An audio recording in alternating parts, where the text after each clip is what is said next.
Olá, meninas, tudo bem? Me chamo Celina Araújo e tenho 65 anos.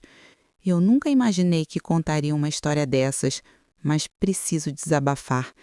Há pouco tempo, vivi algo que mudou completamente a minha vida e até hoje meu coração ainda dispara quando lembro do que aconteceu naquela noite de chuva. Era para ser só mais um fim de tarde comum em Recife, o céu fechado, o cheiro de terra molhada, o som da água caindo no telhado velho da minha casa, até que entre um trovão e outro, a porta se abriu de repente e eu vi minha filha parada ali, me olhando como se eu tivesse cometido o pior pecado do mundo. Ela gritou, chorou e eu, trêmula, nem soube o que dizer. Tudo o que consegui pensar foi: meu Deus, por que o amor precisa ser tão mal visto quando chega tarde? Sim, meninas, eu encontrei um novo amor depois de tantos anos. Um amor que me fez sentir viva de novo, mas que também trouxe tempestades que eu nunca esperei enfrentar. Se você quer saber como tudo isso aconteceu, já se inscreve no canal porque o que vem a seguir vai mexer com seu coração. A chuva começou do nada naquela tarde abafada de Recife. E eu lembro bem do barulho das primeiras gotas batendo no telhado, como se o céu tivesse se cansado de guardar tanta água. Corri pela sala com 2 baldes nas mãos, tentando aparar a goteira que escorria bem no meio do corredor. O chão já estava escorregadio, o vento entrava pelas frestas das janelas e eu só pensava em não deixar o forro ceder. Foi quando ouvi 3 batidas firmes na porta, tão altas que quase deixei o balde cair. Abri e diante de mim estava um homem com o rosto molhado, a capa de chuva colada ao corpo e um sorriso que parecia calmo demais para aquele temporal. "A senhora está bem? Vi água escorrendo pela parede. Achei que podia ajudar." Por um instante hesitei. Não estou acostumada a estranhos entrando na minha casa, mas havia algo no olhar dele, uma gentileza simples, que me fez dar um passo para trás e dizer apenas: "Entre, antes que o céu desabe de vez." Ele se apresentou como Orlando, novo morador da esquina, vindo de Maceió, viúvo, e disse que podia subir no telhado para ajeitar o problema. Eu insisti que não precisava, que era perigoso, mas ele respondeu sorrindo: "Perigoso é deixar a água entrar e o tempo levar o que a gente tem." E antes que eu dissesse mais alguma coisa, já estava lá em cima, equilibrado, tomando chuva como se fosse nada. Fiquei parada, olhando pela janela, com o coração acelerado de um jeito que eu não lembrava mais como era sentir. Quando ele desceu completamente encharcado, eu ri e disse que ele parecia um menino travesso. E ele respondeu: "Menino não, dona Celina, só um homem que ainda acredita que vale a pena ajudar." Ofereci uma toalha e um café e ele aceitou, sentando na cadeira de balanço da sala como se já conhecesse aquele espaço há muito tempo. A energia caiu logo em seguida, deixando a casa mergulhada em meia escuridão. Acendi 2 velas e a luz dançante fez o rosto dele parecer mais sereno, o olhar fundo, como quem já viu o mundo inteiro e ainda assim conserva um pouco de esperança. Ele olhava ao redor, observando as fotos na parede, os livros na estante, e disse baixinho: "Seu marido devia ser um homem de sorte." Engoli seco antes de responder que ele tinha sido sim um bom homem, mas que o tempo muda tudo, até as certezas que a gente tem. Orlando ficou em silêncio por um instante e depois comentou: "O tempo só muda o que a gente deixa mudar, dona Celina. Às vezes, ele dá uma segunda chance." Eu quis mudar de assunto, então contei que dava aulas de português antes de me aposentar e que agora vivia sozinha porque minha filha morava em Olinda e aparecia só nos fins de semana. Ele riu, dizendo que também tinha um filho distante e que era curioso como a gente cria os filhos para voar, mas o vazio que fica em casa é que acaba nos derrubando. Eu me senti vista naquele momento, como se alguém tivesse entendido o que eu nunca dizia em voz alta: o quanto a solidão pesa quando o dia termina e a casa fica muda. A chuva lá fora continuava forte, batendo no telhado num ritmo quase hipnótico, e o cheiro de café fresco preenchia a sala. Quando entreguei a xícara para ele, nossas mãos se tocaram, e eu senti um arrepio. daqueles que vêm sem aviso e deixam o corpo quente. Ele percebeu, claro, e sorriu sem dizer nada. Aquele sorriso calado que diz mais do que 1000 palavras. Conversamos até o temporal cessar. E quando ele se levantou para ir embora, olhou para mim e disse: "Foi bom conhecer a senhora, dona Celina. Se precisar de ajuda com o telhado outra vez, é só chamar." Eu respondi meio rindo que ia torcer para chover só um pouquinho, só para ter desculpa. Ele viu também. Um riso leve, quase tímido. E foi embora, deixando um cheiro de chuva e café misturados no ar. Fechei a porta e fiquei ali encostada, tentando entender o que tinha acabado de acontecer. Não era só gratidão, era outra coisa. Um calor no peito, uma lembrança antiga de quando o coração da gente ainda acreditava em novidade. Olhei para a janela e o vi se afastando. O casaco escuro balançando com o vento, o passo firme, como quem sabe para onde vai. Eu, por outro lado, não sabia mais nada. Naquela noite, enquanto me deitava, pensei em como fazia tempo que ninguém batia na minha porta para saber se eu estava bem. Fazia tempo que ninguém me olhava nos olhos sem pressa, sem julgamento, só por querer estar ali. Quando fechei os olhos, ainda escutava o som da chuva e as palavras dele ecoando, o tempo da segunda chance. Eu me virei na cama, ri sozinha e pensei: será que dá mesmo, Orlando? O sono veio leve, mas o pensamento ficou. Na manhã seguinte, quando abri a janela, o sol batia forte nas poças da calçada e ele estava lá, varrendo folhas do próprio quintal. Levantou a cabeça, me viu e acenou com a mão, como se aquele gesto simples fosse um reencontro que o universo tinha planejado. Acenei de volta, sentindo o rosto esquentar de um jeito bobo, e naquele instante percebi que a vida, teimosa como é, tinha acabado de me colocar de volta na chuva, mas dessa vez para me ensinar a dançar nela. Desde aquele dia da chuva, o vizinho passou a fazer parte das minhas tardes como se sempre tivesse estado ali. Eu não percebi de imediato, mas toda vez que o relógio marcava 2 da tarde, meu corpo se movia sozinho. Eu colocava água para ferver, preparava o café e ajeitava o pano rendado na mesa da varanda.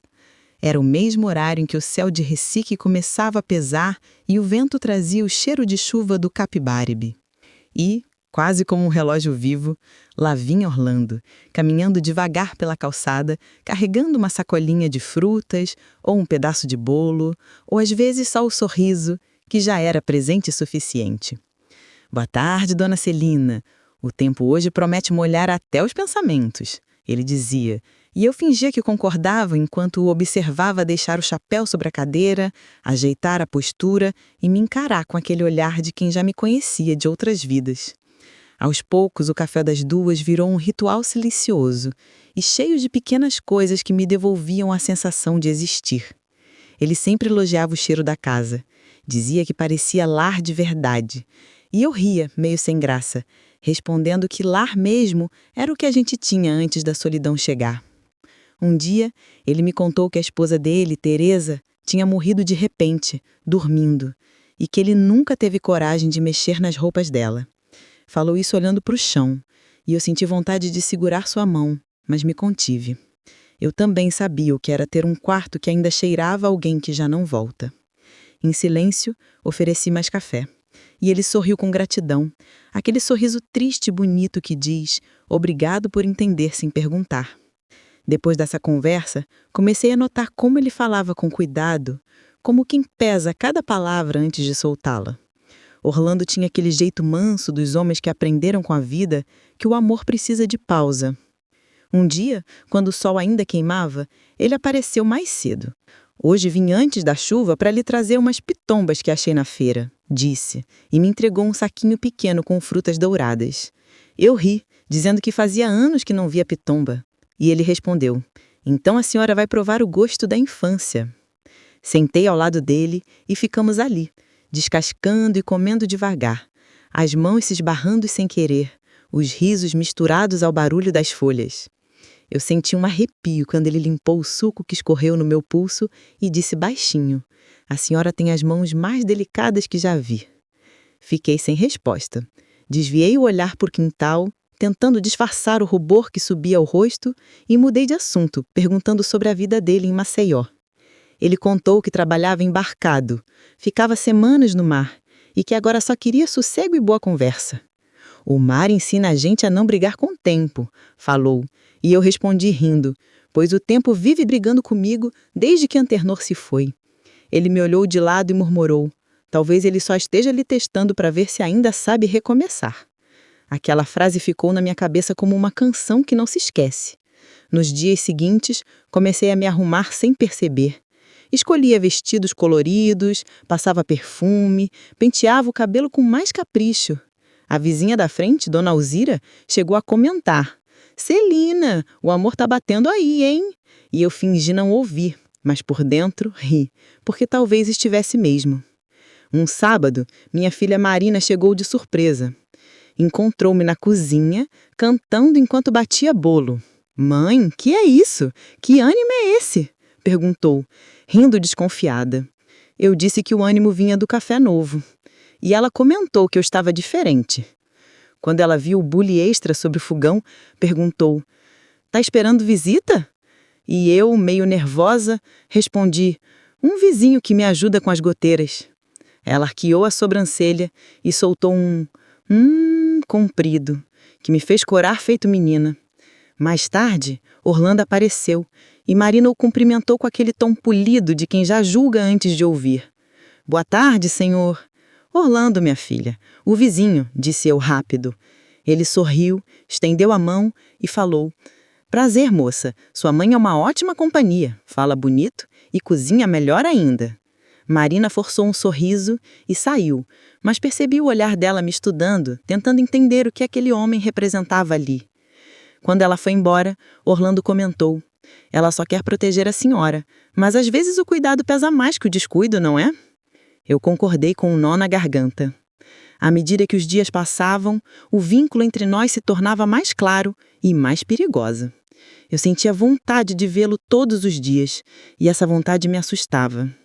Uma tarde, ele chegou trazendo um rádio pequeno. Para a gente ouvir música de verdade, não essas de agora. Ligando numa estação de boleros antigos, a música encheu a varanda e, quando começou Solamente uma Vez, ele estendeu a mão e perguntou: "A senhora dança?" Eu hesitei, ri e tentei dizer que já não tinha idade para essas coisas. Mas ele insistiu: "Idade é o que o corpo sente, não o que o calendário marca." E me puxou suavemente. Senti o coração disparar, os pés incertos, mas o corpo lembrava assim como era dançar. A canção nos envolveu num silêncio confortável, o tipo de silêncio que fala mais que qualquer conversa. Quando a música terminou, ele não soltou minha mão, apenas disse: "A senhora devia sorrir assim mais vezes." E eu tentei responder, mas a voz falhou. Foi quando percebi o quanto a solidão tinha me endurecido. E o quanto ele, com aquela calma, começava a me devolver partes que eu achava perdidas. Ao entardecer, quando ele se despedia, o céu começou a mudar de cor. Um rosa, misturado ao dourado, refletindo nas poças da última chuva. Ele olhou para o horizonte e falou: "Olhe, dona Celina, o céu parece que está feliz por nós." E eu, sem saber o que dizer, apenas murmurei: "Tomara que ele continue assim." Depois que ele foi embora, fiquei na varanda, observando o chão molhado e pensando que talvez o amor chegasse mesmo quando a gente parava de esperar.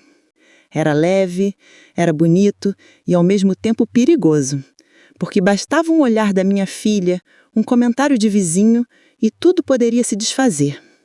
Mas por dentro, algo já tinha mudado. Eu me sentia viva e esse sentimento não cabia mais em silêncio. Aquela tarde começou abafada, daquelas em que o ar parece pesado demais para respirar, e o céu de Recife, cinzento e carregado, anunciava o que viria.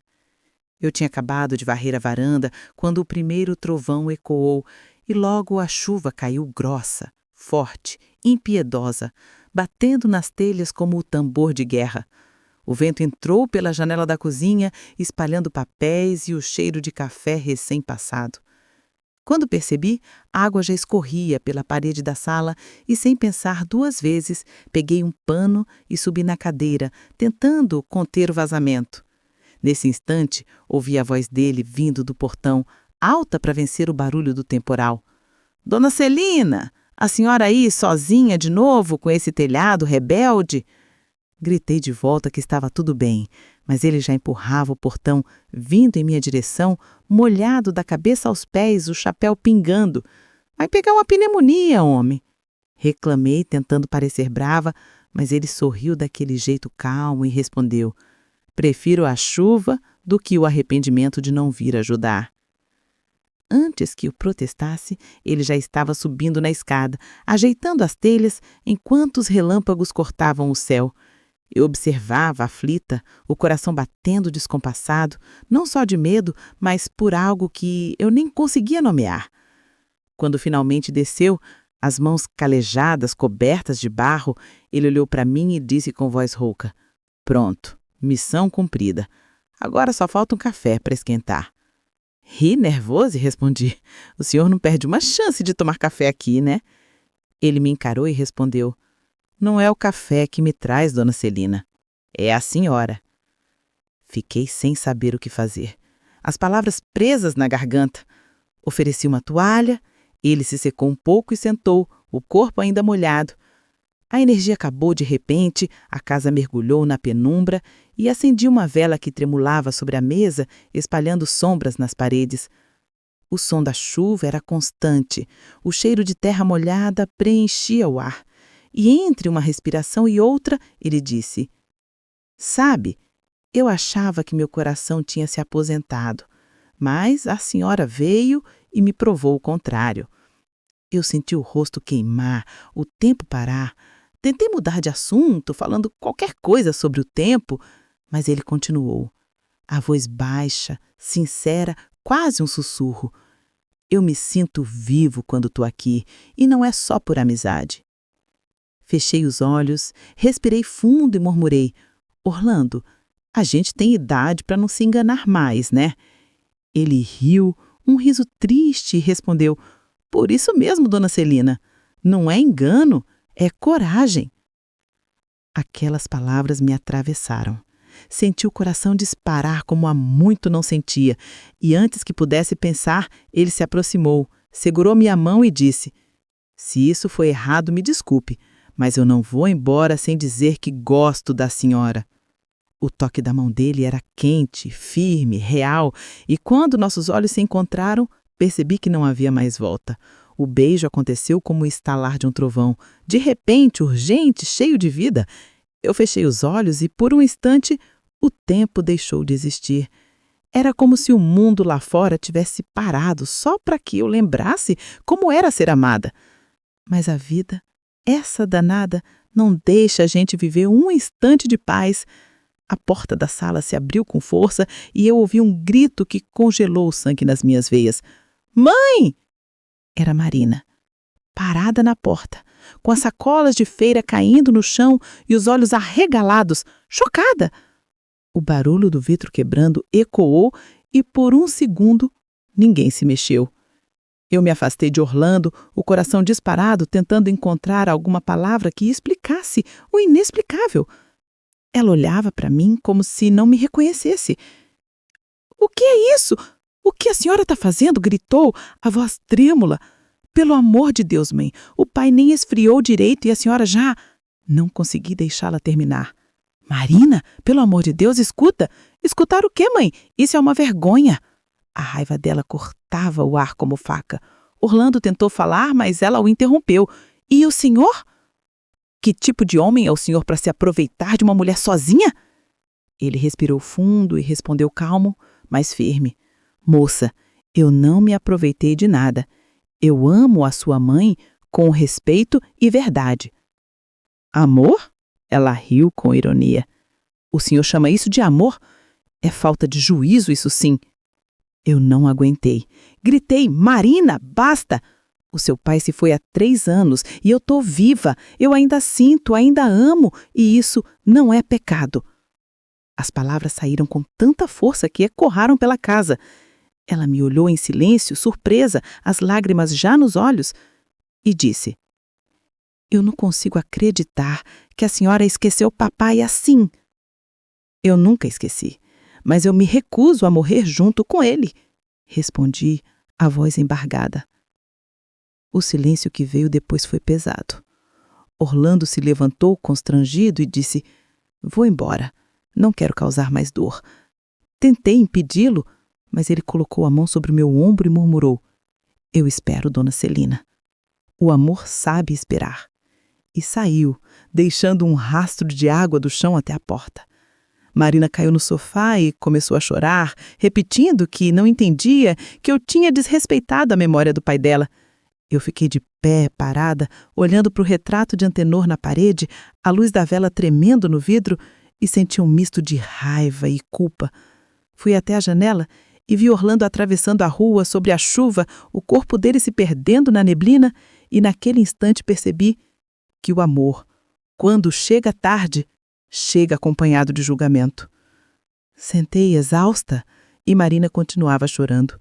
"Eu não sei quem a senhora é mais", ela disse, e eu respondi, com a voz baixa, quase um sussurro: "Talvez seja a primeira vez que eu sou eu mesma."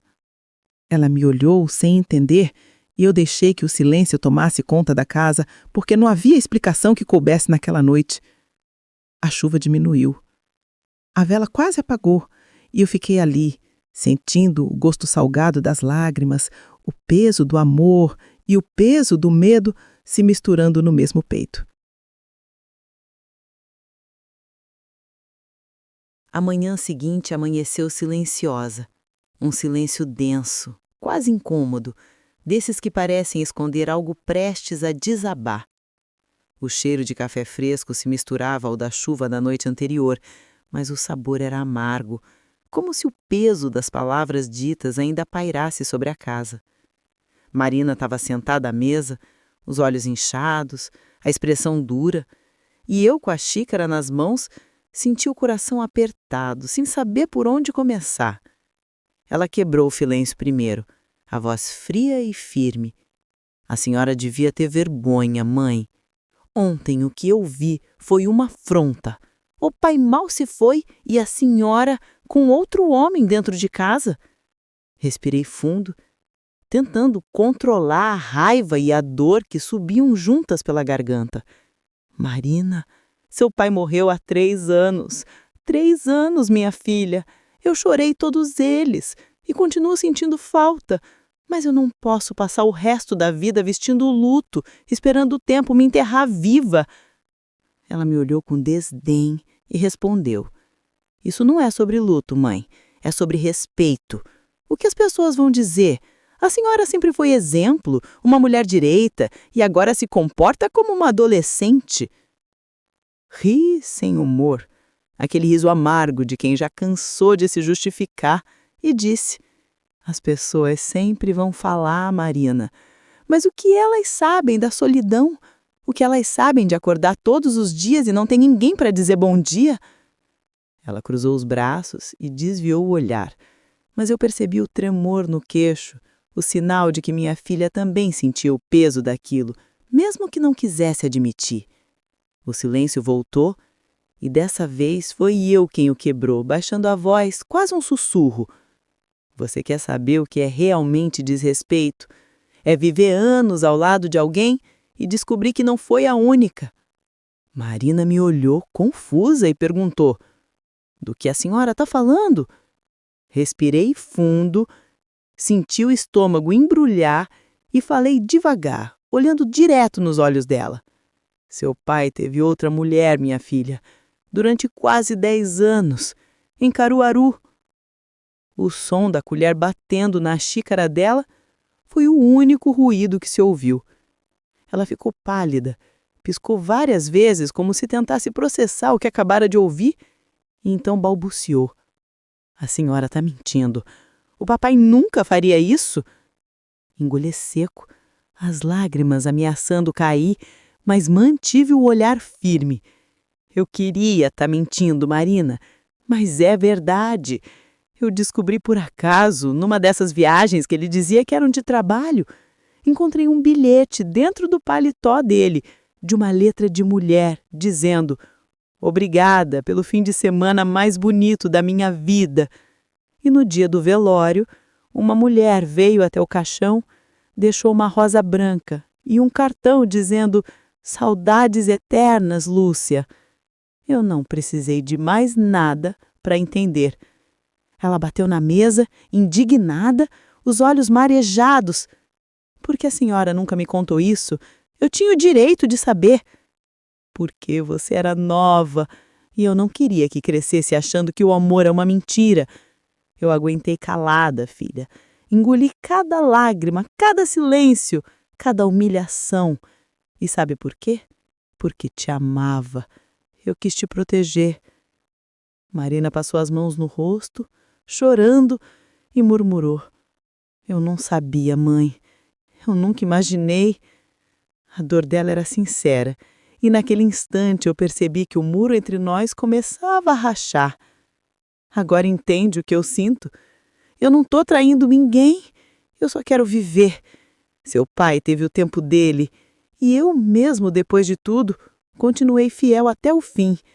Mas eu não posso mais viver como se tivesse morrido junto com ele." Ela ficou em silêncio por alguns segundos, respirando fundo, tentando conter o choro. Depois, com a voz mais suave, perguntou: "A senhora ama esse homem, mãe? Ama mesmo?" Eu sorri triste e respondi: "Marina, ele chegou sem pedir nada. Só me devolveu o tempo que levou, o gosto do riso, o calor do toque, a vontade de acordar de manhã. Eu não sei o que é o futuro, mas sei que o presente é bom e eu quero vivê-lo." Ela enxugou as lágrimas e me olhou de um jeito que eu não via desde menina, com ternura e medo. "Desculpa, mãe, eu fui dura demais. É que eu ainda vejo o pai em todo canto dessa casa."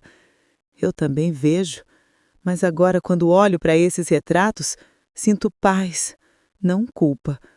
Ele teve o amor dele e agora é minha vez." Marina levantou, veio até mim e me abraçou forte. Foi um abraço longo, cheio de coisas não ditas, e eu senti que ali, entre lágrimas, a gente se perdoava. Depois ela falou baixinho: "Eu quero conhecer o Orlando. Quero ver se ele é tudo isso mesmo que a senhora diz." Sorri surpresa e prometi que o chamaria para um café. O dia passou leve depois disso e, pela primeira vez em muito tempo, a casa pareceu respirar junto comigo. À noite, sozinha na varanda, ouvi o barulho distante de um rádio tocando bolero e me veio à cabeça a lembrança da última dança. Senti vontade de ligar para ele, de ouvir a voz calma dizendo que tudo ficaria bem. Peguei o telefone com as mãos trêmulas, hesitei por um segundo e disquei. Quando ele atendeu, eu disse: "Orlando, é a Celina. A chuva passou por aqui e parece que o sol está voltando." Ele riu do outro lado e respondeu: "Eu disse que o tempo dá segunda chance."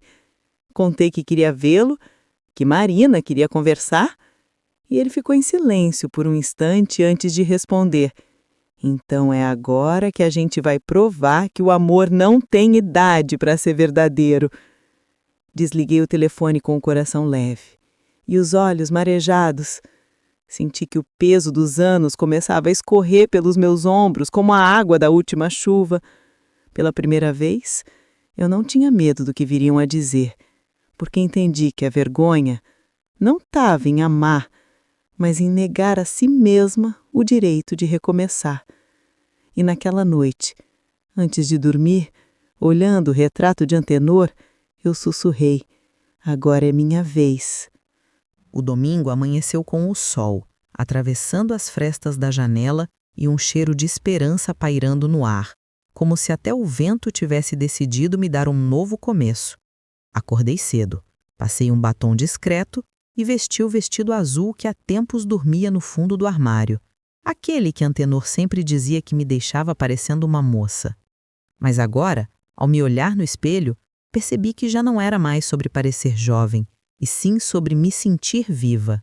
Marina veio logo depois, trazendo pão de queijo e um sorriso meio nervoso. Mãe, será que ele vem mesmo? Perguntou, fingindo arrumar as flores da mesa. Eu ri, tentando disfarçar o frio na barriga, e respondi. Se ele não vier, o café fica para nós duas, mas ele vem, eu sei que vem. E veio. Pouco depois das 10, o som do portão abrindo encheu a casa de um silêncio atento. Orlando entrou com uma camisa branca passada com cuidado e um pequeno embrulho nas mãos. Bom dia, dona Celina. Bom dia, Marina. Espero não estar atrapalhando. Marina respondeu com educação, e eu percebi que ela observava cada gesto dele, cada palavra, como quem mede o coração alheio. Ele estendeu o embrulho e disse: trouxe um presente simples, um colar de sementes de juazeiro. Dizem que protege o coração de quem ama com verdade. Eu senti o rosto esquentar e agradeci, enquanto Marina olhava agora com um sorriso discreto, talvez o primeiro sincero que dirigia a ele. O café foi servido e a conversa começou tímida, com risos contidos, até que Orlando falou algo que desarmou o ambiente de vez. A senhora criou uma filha admirável, dona Celina. Ela tem a força da mãe. Marina baixou a cabeça, emocionada, e respondeu. A força dela é que me fez pedir para o senhor vir aqui hoje. Ele ficou surpreso, e ela continuou, com a voz firme, mas doce. Eu julguei minha mãe sem entender o que ela passou. Fui injusta, mas hoje sei que o amor não é falta de respeito, é sobrevivência. As palavras dela encheram meus olhos de lágrimas. Orlando, com um gesto simples, colocou a mão sobre a minha e disse: eu nunca quis causar dor, só queria somar alegria. Marina sentiu e respondeu: então comece agora. Foi assim, com uma conversa de domingo e cheiro de café no ar, que minha vida ganhou um novo rumo. No fim da tarde, saímos os 3 para caminhar pelo Recife antigo. O sol se punha devagar, tingindo o rio de dourado. O som distante de um sanfoneiro ecoava entre os casarões, e o vento trazia o cheiro do mar. Orlando caminhava ao meu lado, e Marina um pouco atrás, observando, sorrindo, como se enfim tivesse entendido. Sentamos num banco perto do Marco Zero, e ele segurou minha mão, sem medo dos olhares curiosos. Tá vendo esse pôr do sol, Celina? É a prova de que tudo pode recomeçar bonito, mesmo depois do dia mais cinzento. Eu sorri e respondi: e o amor é igual, né, Orlando? Chega quando a gente acha que já acabou o tempo. Ele riu e disse: e ainda é bem que o tempo teimou com a gente. Ficamos ali até o céu escurecer, e quando voltamos para casa, Marina insistiu em preparar o jantar. Cozinhamos juntas como há muito tempo não fazíamos, entre risadas e lembranças. Ela me contou que havia conversado com o marido e decidido ser mais leve, viver mais. Eu percebi, emocionada, que o perdão não era só entre nós, era também dentro dela. Depois do jantar, enquanto lavava as louças, ouvi Orlando no quintal afinando o velho rádio de pilha que ele havia me dado. A música começou baixinha, um bolero suave, e ele apareceu na porta com aquele sorriso que já morava em mim. Posso te roubar para dançar? Se perguntou. Eu enxuguei as mãos rindo. De novo, Orlando, já dançamos uma vez e quase caí. Ele respondeu: então caia de novo, mas comigo. Fui até ele e no meio da cozinha dançamos devagar, os passos lentos, o coração apressado. Marina assistia da porta, sorrindo, e eu percebi que não havia mais culpa ali, só amor, puro e simples no tempo certo. Quando a música acabou, ele encostou a testa na minha e disse: a senhora me devolveu o que eu achei que tinha perdido, vontade de viver. Eu respondi: e o Senhor me ensinou que ainda posso ser amada sem me perder. Naquela noite, quando ele foi embora, o céu de Recife brilhava limpo e a lua refletia nas poças da rua, lembrando a primeira chuva que nos uniu. Fechei o portão e fiquei olhando ele se afastar, o corpo ergueto, o passo tranquilo. Marina veio até mim e disse: ele gosta mesmo da senhora, filha. E eu respondi: eu também gosto, filha, mas o mais bonito é que agora eu gosto de mim. Nos dias que se seguiram, a vida ganhou outro ritmo. Eu e Orlando viramos presença constante na rotina do um do outro. Passeios no Mangal das Garças, sorvete de graviola na Rua da Aurora, risadas entre as barracas da feira. Os vizinhos, claro, começaram a comentar, mas eu já não me importava. Um dia, encontrei Dona Alzira na calçada e disse: "Celina, tu tá rejuvenescendo." Eu ri e respondi: "É o sol que bate diferente quando a gente aprende a se gostar." No domingo seguinte, fizemos um almoço especial. Orlando chegou com flores e um sorriso que enchia a casa. Marina trouxe o marido e, pela primeira vez, todos se sentaram à mesa sem tensão. O riso fácil, as histórias cruzando, e eu percebi que a paz, depois de tanto tempo, tinha finalmente encontrado meu endereço. Quando o dia terminou e a casa ficou em silêncio, fui até a varanda. O céu de Recife brilhava limpo e o vento trazia o cheiro doce do rio. Fechei os olhos e pensei em tudo. No amor perdido, no amor encontrado, nas dores, nos recomeços. E então falei sozinha, como quem reza. Eu tenho 65 anos, mas meu coração ainda prende. Sorri, sentindo a brisa tocar meu rosto e lá de longe ouvi Orlando gritar da esquina: "Até amanhã, minha flor." Eu respondi rindo alto: "Até amanhã, meu milagre." E naquele instante percebi que a vida me tinha dado o maior presente de todos, a chance de amar sem medo e de ser amada de volta, mesmo quando o mundo acha que já é tarde demais.